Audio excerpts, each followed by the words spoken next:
बच्चों chapter equilibrium में से आपको लॉ ऑफ केमिकल इक्विलिब्रियम और इक्विलिब्रियम कांस्टेंट के बारे में बताती हूँ।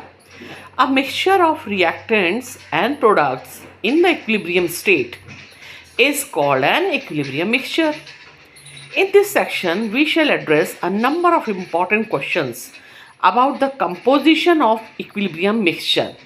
What is the relationship between the concentrations of reactants and products in an equilibrium mixture? How can we determine the equilibrium concentrations from initial concentration? है ना, ये सारे क्वेश्चंस आपके माइंड में आएंगे ना। मान लीजिए आप टेस्ट ट्यूब में कोई रिएक्शन करवा रहे हो, तो आप कैसे पता लगाओगे कि आपने जितने रिएक्टेंट लिए थे इनिशियल जो कॉन्सेंट्रेशन थी उसके अकॉर्डिंग जो है वो इक्विलिब्रियम में कितने प्रोडक्ट बना, उसकी परसेंटेज क्या है, मिक्सचर में कितनी अमाउंट में प्रोडक्ट है, कितनी अमाउंट में अभी रिएक्टेंट ही है और इक्विलिब्रियम आ गया है। ये सब क्वेश्चंस आएंगे ना आपके दिमाग में, तो वो कैसे निकालते हैं, है ना, उसका कोई तरीका होगा निकालने का। What factors can be exploited to alter the composition of an equilibrium mixture? इसका क्या मीनिंग है कि हम जो इक्विलिब्रियम मिक्सचर में चाह रहे हैं अपनी, मान लीजिए हम पसंदीदा कोई रेशियो चाह रहे हैं कि प्रोडक्ट का रेशियो ज़्यादा हो इक्विलिब्रियम के टाइम पे और जो रिएक्टेंट्स हैं वो कम रह जाएं, है ना। आप चाहोगे ना कि आप कुछ इंडस्ट्रियल प्रिपरेशन कर रहे हो, मान लीजिए, तो भाई रिएक्टेंट कम होने चाहिए, उसके अंदर प्रोडक्ट ज़्यादा होना चाहिए, उसकी अमाउंट ज़्यादा होनी चाहिए। तो क्या कुछ ऐसी चीज़ें हैं जिनका एक्सप्लॉयटेशन करके कुछ फैक्टर्स का हम उसको ऑल्टर कर सकते हैं उस कंपोजिशन को? भाई इक्विलिब्रियम तो आ ही जाएगा ना जो जिस परसेंटेज पे आता है, लेकिन अगर आपको प्रोडक्ट्स ज़्यादा चाहिए तो क्या कुछ ऐसा तरीका है कि हम उन फैक्टर्स को एक्सप्लॉयट करके ज़्यादा अमाउंट में प्रोडक्ट हासिल कर लें? तो देखते हैं।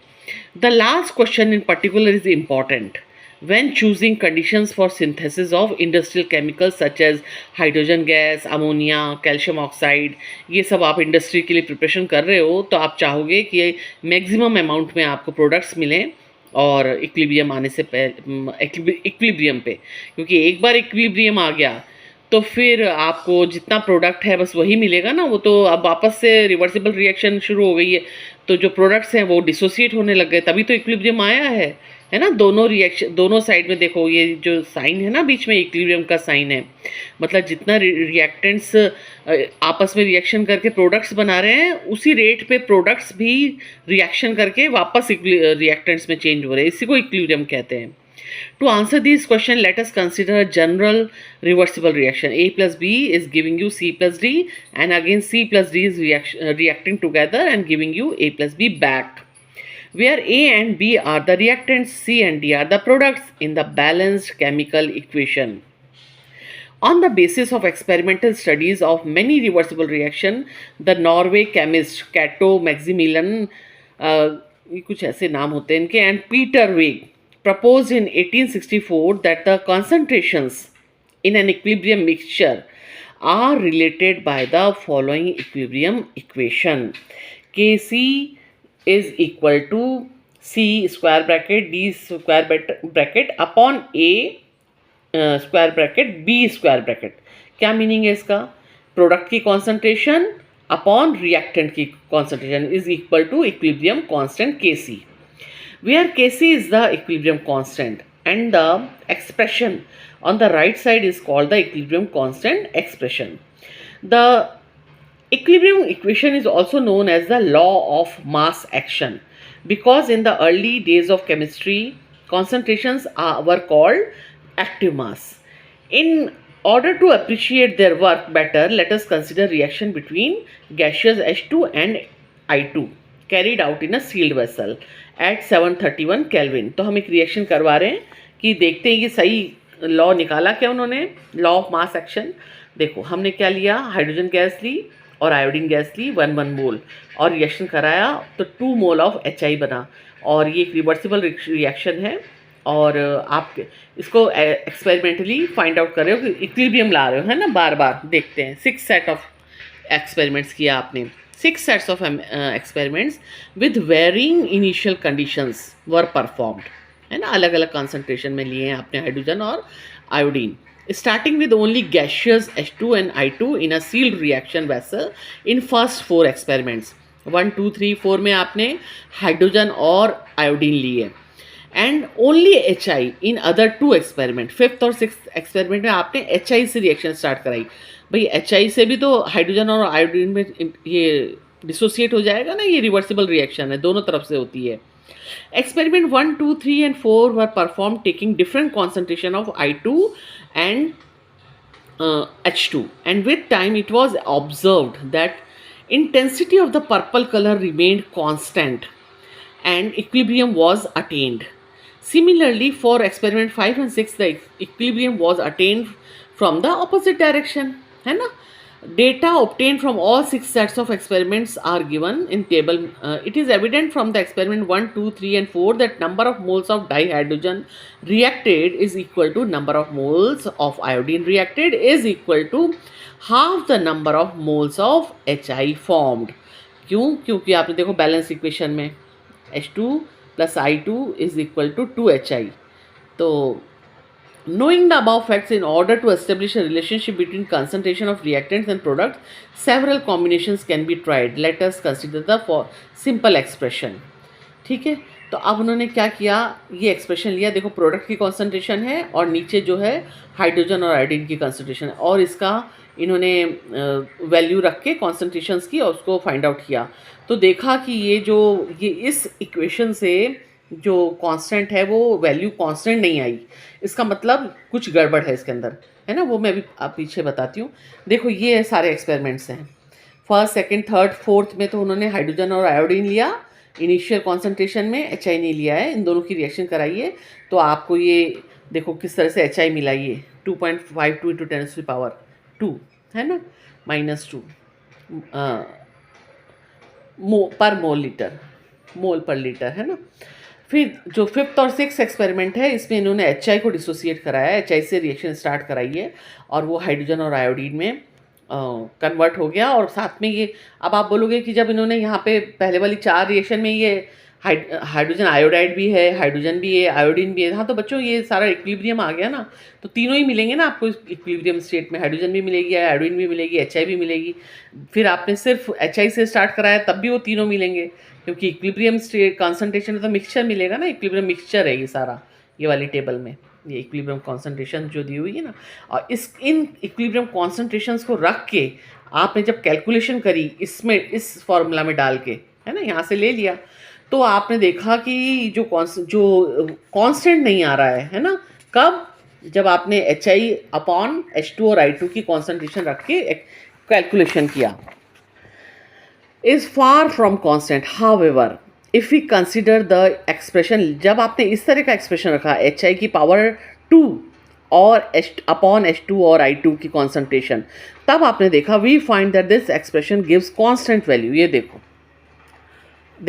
दोनों में कांस्टेंट की वैल्यू किस में आ रही है, जब आप HI की पावर 2 ली, तो भाई एक्सपेरिमेंटली आपने प्रूव किया कि ये जो स्टोकियोमेट्रिक कोएफिशिएंट है ना किसी भी बैलेंस इक्वेशन में, केमिकल इक्वेशन में, उसका जो स्टोकियोमेट्रिक कोएफिशिएंट है उनको पावर की फॉर्म में लगाना पड़ता है। ये प्रूव किया आपने एक्सपेरिमेंटली, देखो सब कांस्टेंट आ रही है वैल्यू, और पहली में जब आपने उससे कैलकुलेशन की तो वैल्यू कांस्टेंट नहीं आ रही है, तो आपने अपने आप एक्सपेरिमेंट करके प्रूव किया इस लॉ को।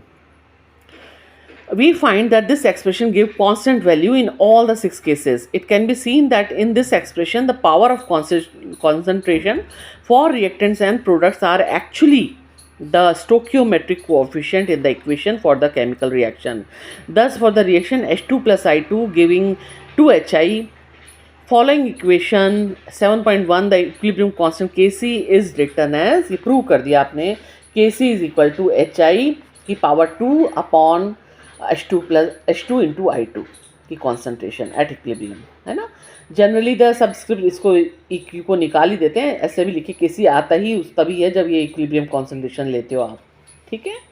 तो अभी मैं आपको इसकी रीड करके दिखाती हूँ। At a given temperature the product of concentrations of the reaction products raised to the respective stoichiometric coefficient in the balanced chemical equation divided by the product of concentrations of the reactants raised to their individual stoichiometric coefficient has a constant value.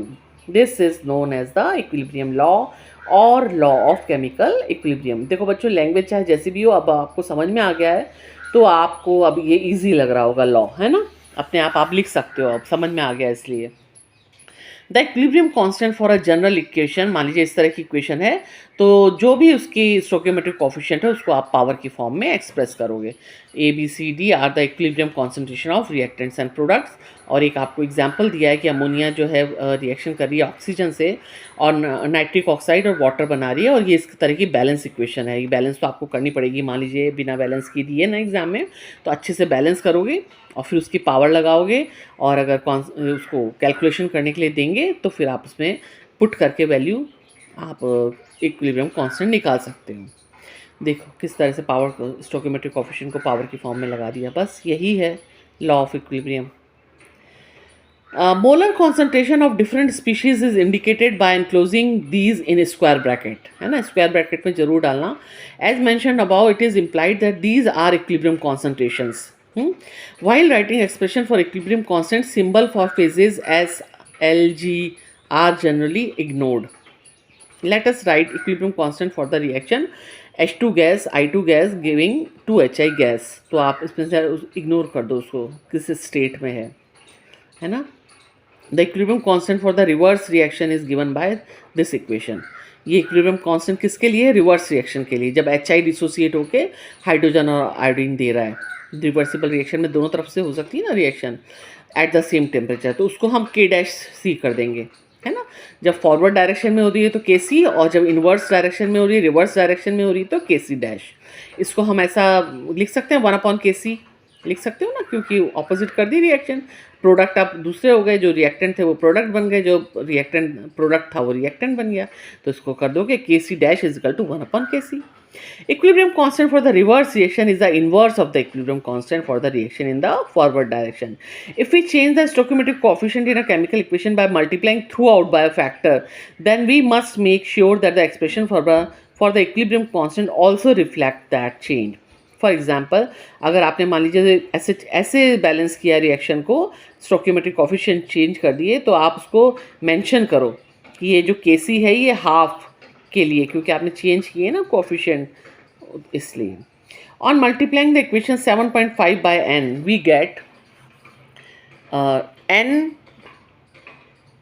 क्या लिखा है ये, हाँ NH2 है, NH2 plus NI2 giving you 2NHI. Therefore, equilibrium constant for the reaction is equal to Kc power n. These findings are summarized.